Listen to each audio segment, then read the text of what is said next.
Hollywood की वजह से अमेरिका के लॉस एंजलिस शहर को पूरी दुनिया जानती है।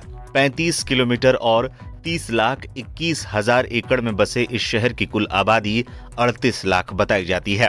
फिल्मों से पर्दे में आग लगाने वाला हॉलीवुड आज कुछ यूं आग की चपेट में है कि सिर्फ 7 दिनों में लॉस एंजलिस 40,000 एकड़ को अपनी आंखों से खाक होता देखता रह गया। बड़े बड़े सितारे इस आग की वजह से बेघर हो गए। हजारों आशियाने जलकर खाक हो गए।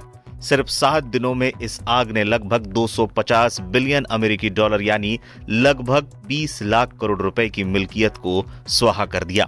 इस आग के आगे अमेरिका बेबस नजर आ रहा है। कैलिफोर्निया की आग में अब तक क्या क्या हुआ। Paris Hilton, Tom Hanks, Steven Spielberg जैसे हॉलीवुड सेलिब्रिटीज के घर जल गए। उपराष्ट्रपति कमला हैरिस का घर खाली करा लिया गया है। राष्ट्रपति जो बाइडेन ने इटली का दौरा रद्द कर दिया। डोनाल्ड ट्रंप ने आग का जिम्मेदार मौजूदा बाइडेन प्रशासन को ठहराते हुए कहा, बाइडेन मेरे लिए यही छोड़कर जा रहे हैं। लॉस एंजलिस में 20 लाख करोड़ से ज्यादा का नुकसान हुआ। डोनाल्ड ट्रंप शपथ ग्रहण करने के बाद प्रभावित इलाकों का करेंगे दौरा। मीडिया रिपोर्ट्स के मुताबिक डोनाल्ड ट्रंप 20 जनवरी को राष्ट्रपति पद की शपथ ग्रहण के बाद प्रभावित इलाकों का दौरा कर सकते हैं। वहीं अमेरिकी संसद के निचले सदन के स्पीकर माइक जॉनसन का कहना है कि कैलिफोर्निया में वाटर मिसमैनेजमेंट हुआ है। वहां के लोकल लीडर्स आग को लेकर लापरवाह थे। प्राइवेट फायर फाइटर्स की डिमांड तेजी से बढ़ गई। लॉस एंजलिस के सबसे पॉश इलाके पैलिसेड्स में जंगल की आग के चलते प्राइवेट फायर फाइटर्स की डिमांड तेजी से बढ़ गई है। यहां तक कि कई अरबपति और बीमा कंपनियां संपत्ति को बचाने के लिए मुंह मांगी रकम देने को तैयार हैं। प्राइवेट फायर फाइटर्स की एक छोटी टीम की लागत 2 लाख रुपए प्रतिदिन हो सकती है, जबकि बड़ी टीम की लागत 10 लाख रुपए प्रतिदिन तक जा रही है। आग से 20 लाख करोड़ से ज्यादा का नुकसान।